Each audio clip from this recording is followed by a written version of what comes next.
Rikthehemi kështu blokun në parë, do ta fillojmë me panelin tonë në studio, ku sot të ftuar kam zotëria Azdren Shalën dhe Arjantin Abdylin, kënaqësi t'ju kemi. Do të bisedojmë për ish kryeministrin Fatos Nano, të cilin Edi Rama e ka quajtur si një frymë të re të Partisë Socialiste. Ai tha që ata që dikure quanin tradhtar për takimin me Miloševićin, sot e ndërojnë, ndërsa theksoj se kur të dalin fjalët e atij takimi, askush nuk do të dyshoj në patriotizmin e tij, dhe pikërisht kjo do të jetë edhe pyetja ime për zotërin Arjantin Abdylin.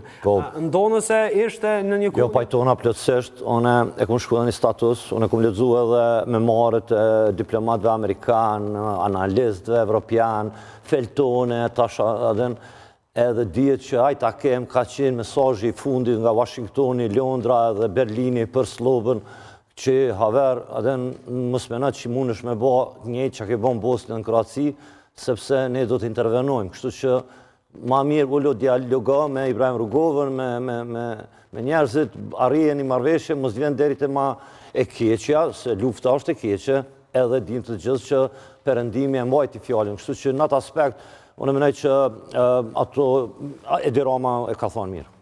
Nuk dyshoj patriotizmin e tij kur del e vërteta ka dalë pak me hulumtu, janë njerëz që kanë marrë pjesë në ato takime dhe kallëzojnë. Po.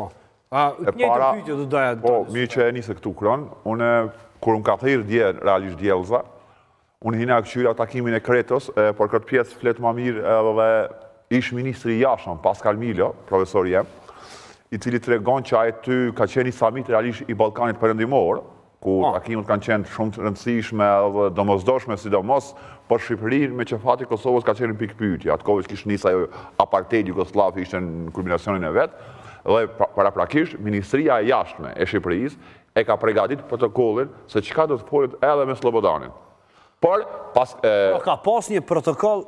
Po, Ministria e Jashtme ja përgatit për me qenë takimi zyrtar me Slobodanit edhe Fatos Nanos. Por, atë kohë, Nano e takon ose takohet këtë mënyrë informale me Slobodanin, dhe ai takim ka qenë kokë me kokë, mes dy personave, madje edhe shtyhet agenda, se pas atij takimi ka pritur me thonë. Pse ndodh në këtë formë takimi? Me që ka ishin në një summit, pse ndodh kështu? Sipas Paskalit, gjithmonë sipas Pascal Milos, e ka kërkuar vetë Nano.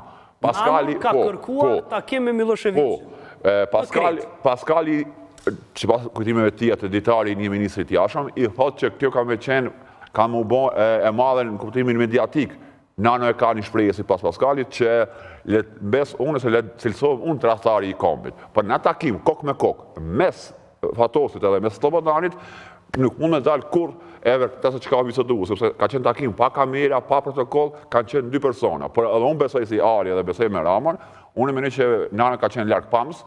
Ata që e shaje për takimin e Kretos, me që dy me lexuar në rast parë Iliadën, edhe popujt armicum, e shojnë Iliada që është ditën luftohet, e mbrojmë bot paqe. Paqja është gjithmonë për mua edhe për gjithmonë normal, ma e preferueshme se lufta. Me që kemi dy mendime pozitive, ne kemi pasur, në fakt gjatë kohës që po hulumtonin në lidhje me zotrin Nanën, një mendim pak më kritik ka pasur zotri Ermal Hasimja, të cilin kemi në një lidhje direkte. Zotri Hasimja, përshëndetje, kënaqësi t'ju kemi në Kosova Today.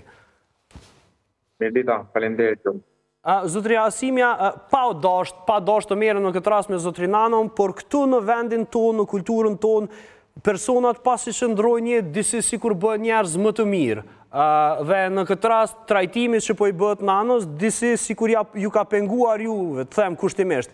E keni pikërisht për këtë fakt se u bëj mirë pas vdekjes, apo për çfarë? Kur jam persona privat, normalisht ka një kod sjelljeje që nuk është shumë mirë, nuk është shumë etike që flasësh për persona që sapo kanë vdekur të paktën. Por kur jam persona publik, kur jam politikan, atëherë mendoj që është jo vetëm e lejueshme, po edhe pashmangshme që të bëhen analiza për rolin që ka pasur ai person dhe impaktin që ka pasur në publik. Kështu që nga kjo pikpamje e kam parë edhe unë. Nuk kam folur për personin konkretisht, as për jetën e tij private, as për gjëra personale, por kam folur për rolin e